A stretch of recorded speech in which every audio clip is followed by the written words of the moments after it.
¿Por qué será que el anarquismo incomoda tanto? ¿Será porque hace preguntas que nadie quiere responder? ¿O porque desafía las estructuras que nos enseñan a aceptar desde que nacemos? La filosofía del anarquismo no trata del caos que imaginas, sino de algo mucho más profundo, mucho más peligroso, para quienes están en el poder. Es una idea que desestabiliza todo lo que consideramos normal y cómodo. ¿Estás listo para enfrentar lo que realmente significa vivir sin un amo, sin alguien dictando cada aspecto de tu vida? Porque si crees que estás preparado, tal vez sea hora de cuestionarlo todo. Pero te advierto, si tienes miedo de descubrir que hay otra forma de ver el mundo, quizás sea mejor que ni siquiera sigas viendo esto. Cuando escuchamos la frase «ni Dios, ni amo», parece llevar el peso de una rebeldía sin límites, pero más allá del cliché, esta expresión encapsula la esencia de una filosofía que desafía las convenciones más arraigadas, el anarquismo. Más que un grito de negación, el anarquismo es una visión del mundo que rechaza toda forma de dominio, ya sea religiosa, social o política. Su base es sencilla y audaz. Solo eliminando el Estado y toda forma de coerción se puede alcanzar la verdadera libertad individual. Cuando pensamos en anarquistas, el imaginario colectivo tiende a evocar imágenes poderosas, grandes pensadores como Proudhon, Bakunin y Louis Michel, o incluso figuras más controvertidas como Ravachol, con su perfil fuera de la ley, y los terroristas de la Belle Époque, como la infame banda de Bonnot. En tiempos modernos, el término a veces se asocia con las manifestaciones de los Black Blocs, con sus escenas de enfrentamiento y resistencia. Y sí, todo esto forma parte de la historia y el imaginario del anarquismo, pero limitarlo solo a estos aspectos es perder de vista su dimensión más profunda.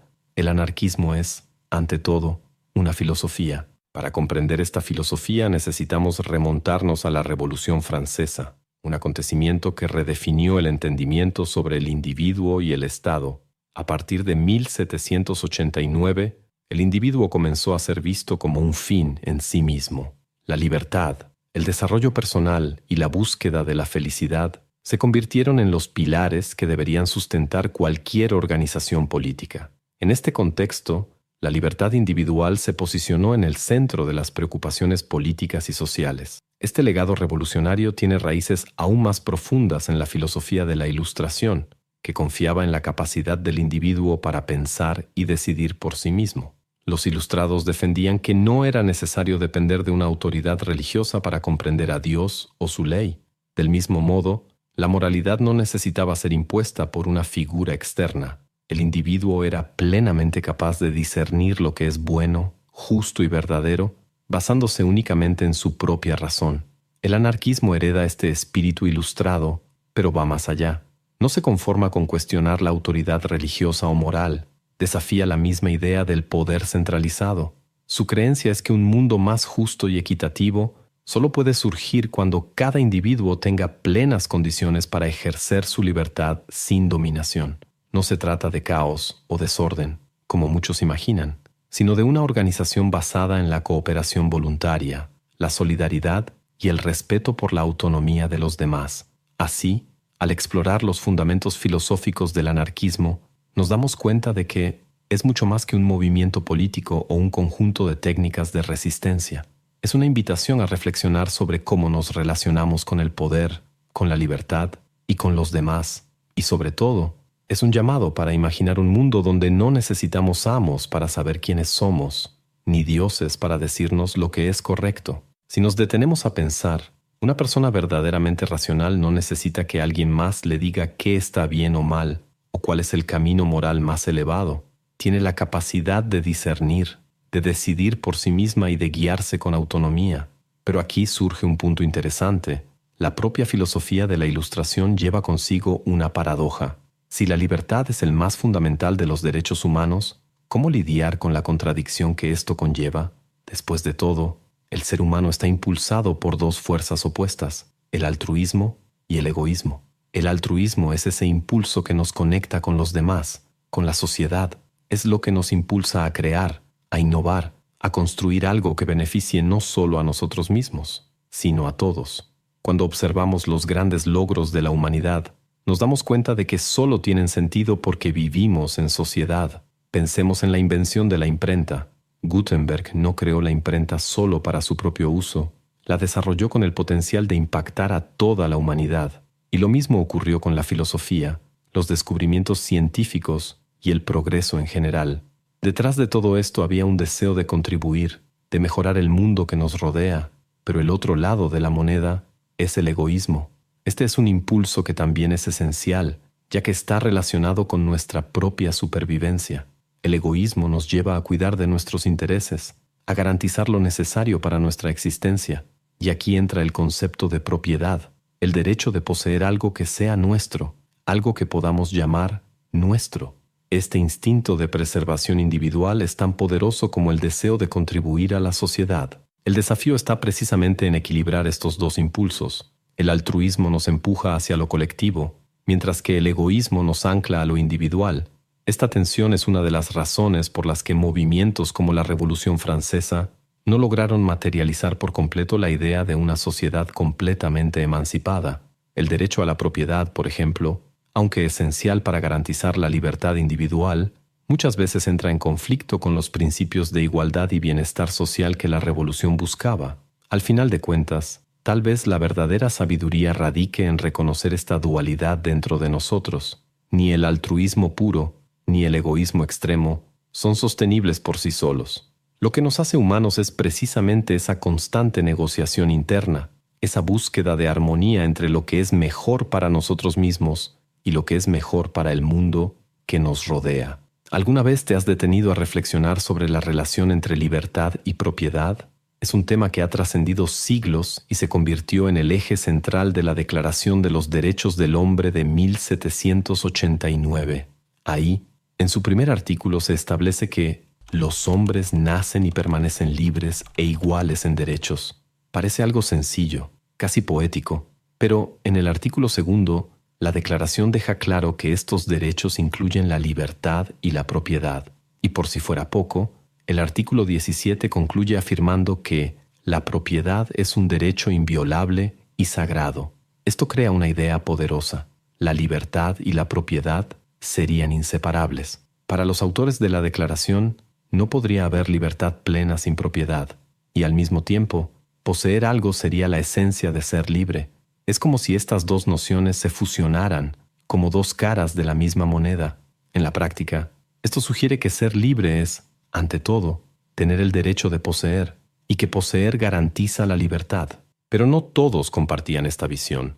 En 1793, el filósofo inglés William Godwin lanzó una crítica incisiva contra esta concepción, y aquí va un dato curioso. Godwin era nada menos que el padre de Mary Shelley, la autora del clásico Frankenstein. Fue un entusiasta de la Revolución Francesa, admirado por algunos y despreciado por otros en Inglaterra. Más allá de eso, Godwin fue uno de los primeros pensadores en conectar los ideales de esa revolución con las bases del anarquismo que surgirían posteriormente. La visión de Godwin era radical. Si el ser humano está guiado por la razón, entonces ningún gobierno o autoridad puede ser legítimo. Para él, el verdadero propósito de cualquier forma de poder era impedir que las personas ejercieran plenamente su racionalidad, y según su análisis, el mayor enemigo de la razón y de la humanidad era el Estado. ¿Pero por qué el Estado? Para entenderlo, debemos regresar a la relación entre libertad y propiedad.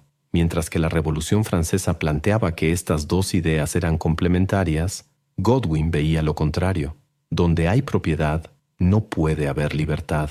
Él creía que la propiedad privada necesita un poder centralizado, el Estado, para garantizar su existencia mediante la fuerza. Policía, ejército, leyes, educación, cultura. Todas estas estructuras, según Godwin, tienen como principal función preservar el derecho a la propiedad, incluso si eso compromete la libertad. Es aquí donde surge una de las críticas más contundentes al legado de la Revolución Francesa. Al proclamar que todos los hombres nacen y permanecen libres e iguales, creó una igualdad política, pero no social. En otras palabras, el ideal de una igualdad real, de condiciones y oportunidades, quedó en el camino. Para Godwin y los anarquistas, esta contradicción es lo que convierte a la Revolución Francesa en una revolución inconclusa. Veamos con atención un lema famoso: libertad, igualdad, fraternidad. Esta frase no es solo un mensaje poderoso, sino también una idea que organiza el pensamiento sobre cómo puede funcionar una sociedad.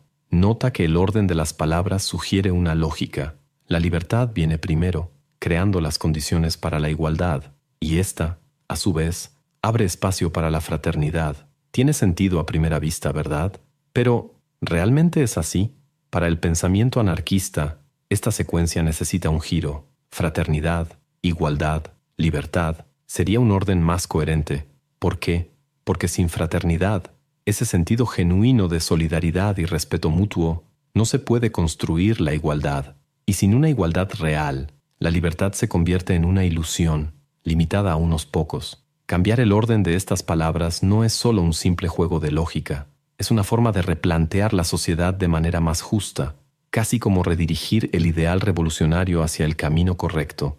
Esta visión coloca al anarquismo como algo más profundo que el simple estigma de desorden que mucha gente le atribuye. Es en esencia una postura moral elevada. Georges Brassens, cantante y poeta francés, lo expresó muy bien al decir: «Para mí, ser anarquista es tener un cierto respeto por los demás, un sentido de fraternidad, una voluntad de nobleza. La nobleza aquí no tiene nada que ver con títulos o estatus, sino con dignidad, empatía y compromiso con el bien colectivo». Ahora, aquí está el punto crucial.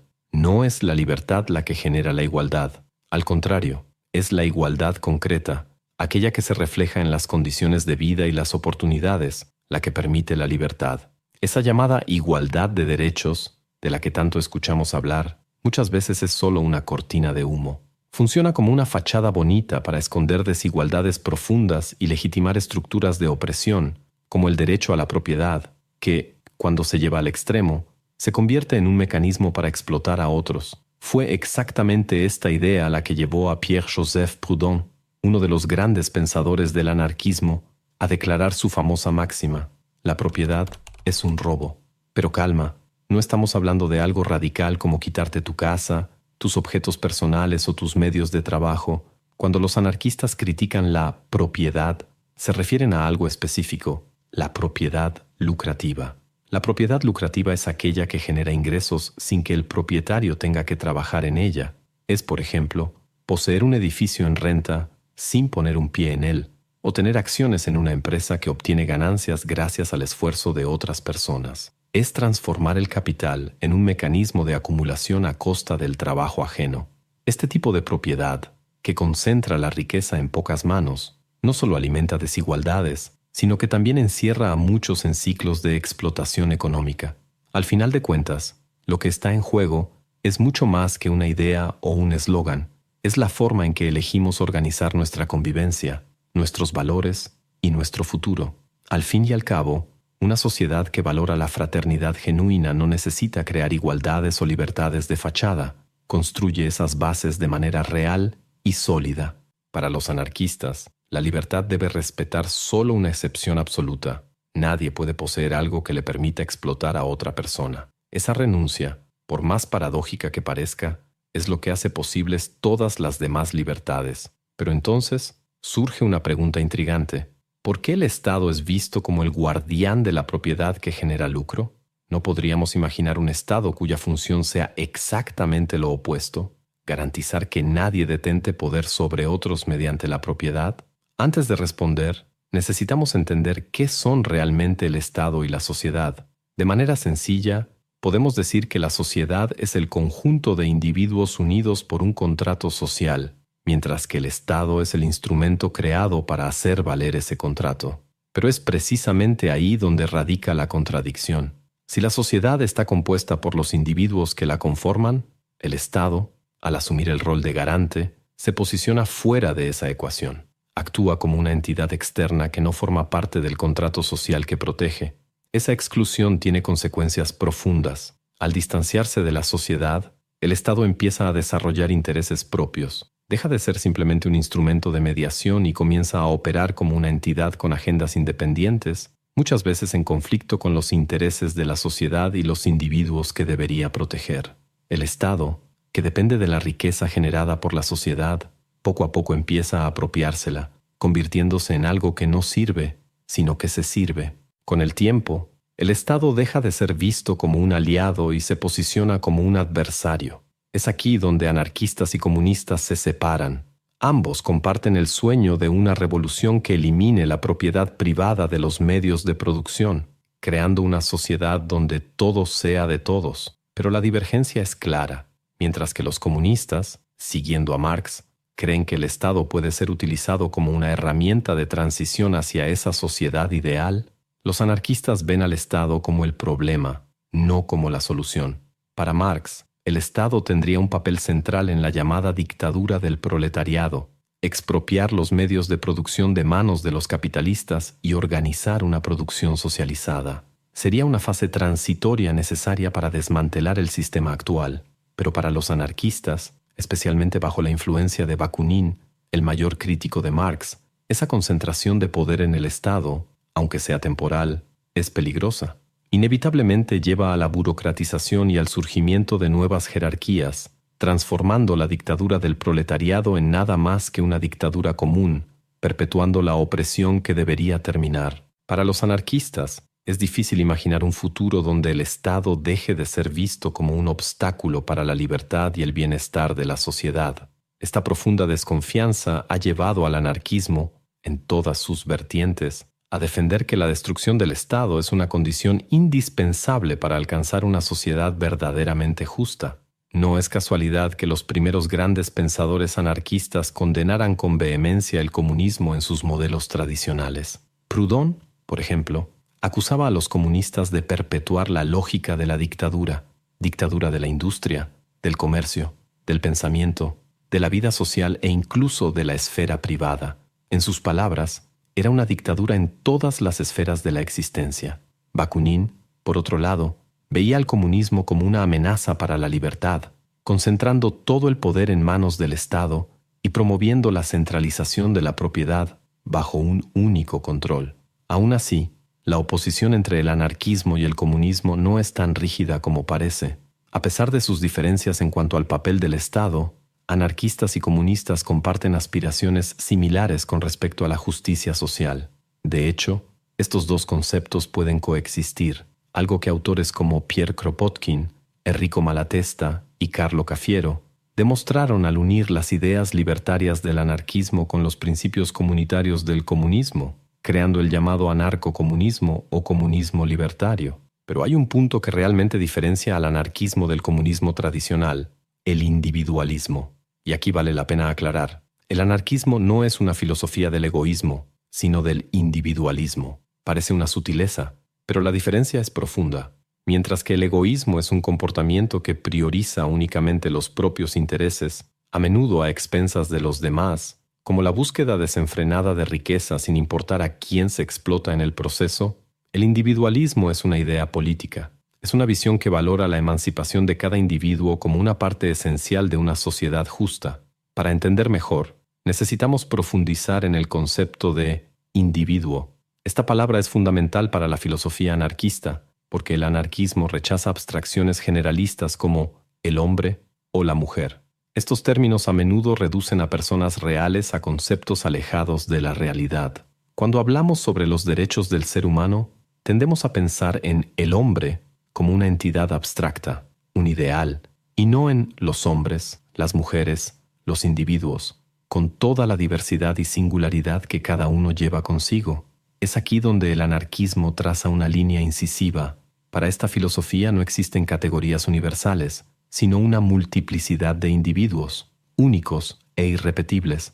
Por eso, el anarquismo coloca al individuo en el centro de su filosofía, pero no como un agente aislado o egoísta. Por el contrario, cada individuo es visto como parte de una comunidad donde la verdadera libertad solo existe cuando todos tienen la oportunidad de expresar plenamente quiénes son. Y es precisamente de esta visión de donde nace la crítica tanto al Estado centralizador como a las estructuras que intentan moldear la vida humana a partir de reglas uniformes y universales. Por eso, los anarquistas tienen una relación desconfiada con la idea del humanismo y prefieren abrazar el individualismo. El humanismo moderno, y aquí no estamos hablando del humanismo renacentista de autores como Rabelais, es una doctrina que percibe a la humanidad de manera genérica, como un concepto abstracto. Este hombre universal no es más que una construcción teórica, mientras que el individualismo se centra en lo concreto, cada persona, con sus particularidades y singularidades. En otras palabras, el humanismo ofrece una visión distante e impersonal, mientras que el individualismo busca valorar lo que es único y vibrante en cada individuo. Si fuera posible resumir el anarquismo en una sola frase, podríamos decir que es una filosofía política que busca la liberación total del individuo de cualquier forma de dominación social. Es aquí donde las cosas empiezan a complicarse, porque esta liberación exige mucho más que simplemente abolir la propiedad privada. Demanda la eliminación del Estado, de la autoridad y de las clases sociales. Un objetivo tan ambicioso inevitablemente suena como algo utópico, lejano de la realidad práctica. No es nuestra intención, en este momento, hacer un catálogo de todas las propuestas que han intentado transformar el anarquismo en un sistema político viable. Nuestro enfoque aquí es explorar su base filosófica. Al fin y al cabo, el anarquismo no se presenta como un modelo rígido, sino como un movimiento que busca avanzar por todos los caminos posibles hacia una sociedad libre de cualquier tipo de dominación. A lo largo del tiempo, los anarquistas han presentado innumerables formas de organización social para construir un mundo más igualitario, solidario y libre. Pero siempre queda la pregunta, ¿sería realmente posible alcanzar esto sin gobierno, sin jerarquías, sin ningún tipo de autoridad? La historia parece indicar que los seres humanos dependen de estructuras organizadas para vivir en sociedad. Entonces, tal vez la cuestión deba replantearse bajo una nueva perspectiva. ¿Y si el poder no fuera solo algo externo?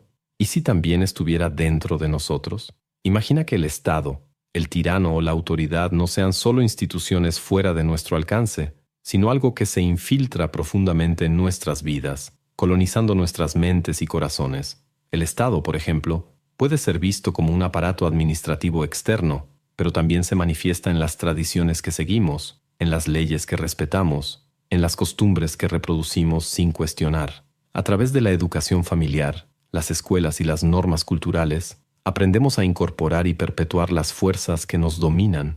Sin darnos cuenta, nos convertimos en instrumentos de un sistema que reproduce la opresión. Así, la verdadera liberación tal vez no consista solo en derribar estructuras externas, sino en un enfrentamiento interno, una revolución dentro de nosotros mismos. Cuando nos damos cuenta de esto, podemos empezar a deconstruir una parte del Estado que pocos reconocen, la que vive dentro de nosotros. Piénsalo bien. La mayoría de las cosas que respetamos, ideas, valores, obras de arte, instituciones o incluso sistemas políticos como la República, no son fruto de una elección instintiva, sino de algo que nos enseñaron. Desde pequeños aprendemos qué es digno de respeto, pero ¿quién definió esas reglas? Fue el mismo Estado, a través de las normas que moldearon nuestra educación y nuestra forma de pensar. Y cuando intentamos cuestionar esa estructura, es como si estuviéramos luchando con herramientas que el mismo sistema nos dio, aún atrapados en la lógica que éste construyó para perpetuarse. Pero hay una salida. Sin necesidad de derrumbar todo a nuestro alrededor, podemos empezar a desmantelar el orden social que llevamos dentro. Es un trabajo interno, casi filosófico, para liberarnos de las cadenas invisibles que guían nuestros pensamientos y valores. ¿Y por qué es importante? Porque, al liberar nuestra mente de esa sumisión, comenzamos a ver el poder externo con otros ojos. Esa autoridad que antes parecía incuestionable pierde su fuerza, su legitimidad. El anarquismo, en este sentido, no es solo una cuestión política. Es una cuestión profundamente filosófica. Se trata de desafiar los prejuicios que el poder ha sembrado en nosotros, incluyendo aquel que nos hace creer que el poder es indispensable para la vida en sociedad. En el fondo, esta batalla externa, esa tensión entre obedecer y desobedecer, es un reflejo de algo aún más íntimo, un conflicto que ocurre dentro de cada uno de nosotros. El instinto de obedecer, que muchas veces se alinea con el miedo o la apatía, siempre está en confrontación con el instinto de libertad, ese que nos impulsa a vivir de manera plena y auténtica. ¿El desenlace de esta lucha? Nadie puede preverlo. Pero hay algo fascinante en todo esto. Tanto la obediencia como la libertad son contagiosas. Cuando vemos a nuestro alrededor un número creciente de personas rindiéndose a la conformidad, a veces nos sentimos tentados a seguir el mismo camino. Pero lo opuesto también es verdad. La fuerza de quienes buscan la libertad, quienes se atreven a desobedecer lo impuesto, puede encender en nosotros un deseo profundo de hacer lo mismo. Es como si la libertad tuviera el poder de llamar a más libertad, de inspirar y multiplicarse. Esta batalla, dentro y fuera de nosotros, no es fácil, pero quizás sea la lucha más importante que podemos librar, porque al final, lo que está en juego no es solo la forma en que vivimos en sociedad, sino también la manera en que existimos como individuos verdaderamente libres. Hace casi 5 siglos, Etienne de la Boétie escribió el provocador Discurso de la servidumbre voluntaria, desafiando la manera en que percibimos el poder y la libertad. Para él, la servidumbre no es una imposición por la fuerza, sino un acto de entrega.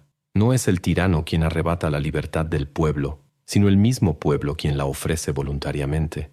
Un razonamiento inquietante, ¿no crees? Al final, ¿cómo puede un puñado de tiranos someter a multitudes enteras, a menos que esas multitudes acepten, aunque sea en silencio, obedecer? La Boétie propone una solución tan sencilla como revolucionaria. Decidan no servir más y serán libres. Un llamado a la acción que resuena en cualquier época, aunque claro, debe interpretarse dentro del contexto de su tiempo. Clasificarlo como un anarquista, por ejemplo, sería forzar las cosas. Si el anarquismo es solo una etiqueta, encajarlo en ese movimiento sería un error. Pero, si el anarquismo es una idea, una esencia de libertad y rechazo a la autoridad injusta, entonces quizá la Boétie fue uno de los primeros pensadores de esa corriente, aunque nunca utilizara ese término. Y pensándolo bien, ¿no es más auténtico ser anarquista sin saberlo, guiado por convicciones genuinas, que llevar el título sin entender realmente lo que significa? Una reflexión que solo un filósofo podría ofrecer y que inevitablemente nos deja algo en qué pensar. Si llegaste hasta aquí, solo puedo decirte una cosa. Gracias. En serio. Gracias por haberte embarcado conmigo en este viaje de ideas que, seamos honestos, no es de los más sencillos. Hablar de anarquismo, libertad, poder, no es precisamente el tema típico de una comida familiar, ¿verdad? Pero aquí estamos, juntos, enfrentándonos a preguntas que pocos se atreven a hacer. ¿Y sabes qué me dice eso de ti? Que eres alguien que no se conforma con respuestas fáciles, que tienes esa inquietud saludable, esa chispa de curiosidad que mueve al mundo, porque solo quien está dispuesto a cuestionar lo que parece incuestionable puede abrir puertas a nuevas formas de pensar y vivir. Me gusta imaginar que este video es como una conversación entre amigos, de esos amigos que se sientan en una mesa de bar o en el sofá de la sala y pierden la noción del tiempo hablando de la vida, de lo que nos ata y lo que nos libera. Y si tú también sentiste eso, quiero que sepas que no estás solo. Cada idea, cada reflexión, es parte de esta conexión que estamos construyendo juntos. Así que aquí va mi invitación. Sigamos esta conversación. El espacio de comentarios está ahí para que compartas tus ideas, tus dudas, o incluso para que estés en desacuerdo, porque al final es en las diferencias donde crecemos. Y si aún no lo has hecho, considera suscribirte al canal. No es solo un clic, es un compromiso con estas reflexiones, con esta búsqueda de un entendimiento más profundo del mundo y de nosotros mismos. En el fondo, todo esto se trata de libertad, la tuya, la mía, la de todos. Y mientras buscamos juntos descubrir lo que eso realmente significa, quiero que sepas que tu presencia aquí marca la diferencia. No eres solo un espectador más, eres parte de este cambio, de este pensamiento vivo que insiste en imaginar un mundo diferente. Así que, una vez más, gracias. Sigue siendo esa persona que cuestiona, que reflexiona, que busca, porque es exactamente eso lo que el mundo necesita. ¿Tiene sentido todo lo que hemos hablado? Si quieres llevar estas ideas aún más lejos, aquí hay 2 videos que abrirán nuevas perspectivas y quizá incluso respondan esas preguntas que quedaron en el aire. Elige uno y ven conmigo, porque ya estoy ahí, esperando para continuar este diálogo contigo. ¿Vamos juntos?